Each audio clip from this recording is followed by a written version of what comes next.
what's your view of the church these days, and what's your opinion of Pope Francis and the opportunity for change? At the moment, I suppose the church in Ireland is very wary, very careful.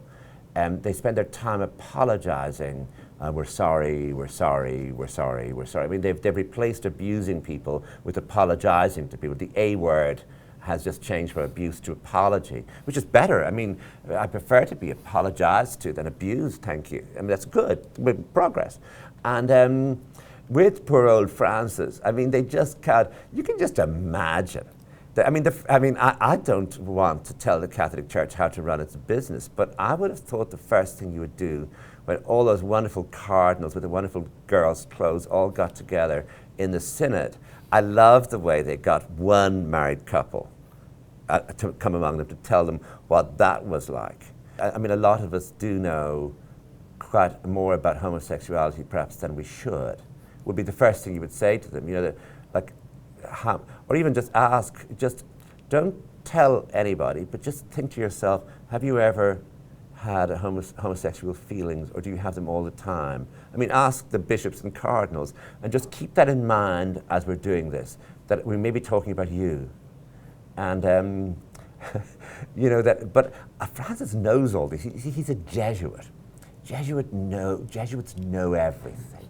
Jesuits can look into your soul. They've had, you know, they can't become priests until they're 33 years old. They have to do these 15 years of deep training and a great deal of looking inwards. So Francis knows everything. He misses nothing. And he knows very well too that some of these cardinals coming in, I mean, the last thing they want is change. They have been, their only power is hammering away at married people, that you can't do this and you can't do that. At single people, you can't do this and you can't do that. At women, you can't do this and you can't do that. And at gay people, you certainly can't do this and you certainly can't do that. And at governments, even worse, you can't do this and you can't do that. And if they have to stop doing that, then they have to start praying and talking about the Spirit, which is those big fat sausage. I mean, they've eaten so many sausages. Like, you just see these big fat cardinals. If they have to start talking about the Spirit, prayer, that would kill them. And that's what Francis wants them to do, but they can't do it. They don't have the language for it. So you can see the problem of the synod.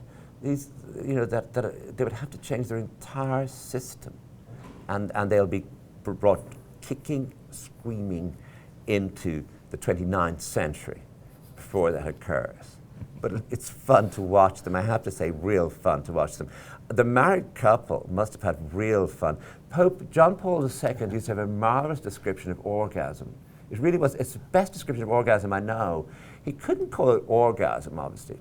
So he called it the loss of serenity, which I think is beautiful. I think on a Saturday night, so all I want on this Saturday night is a bit of, I want a lot of loss of serenity. You want to lose serenity with me? Love it.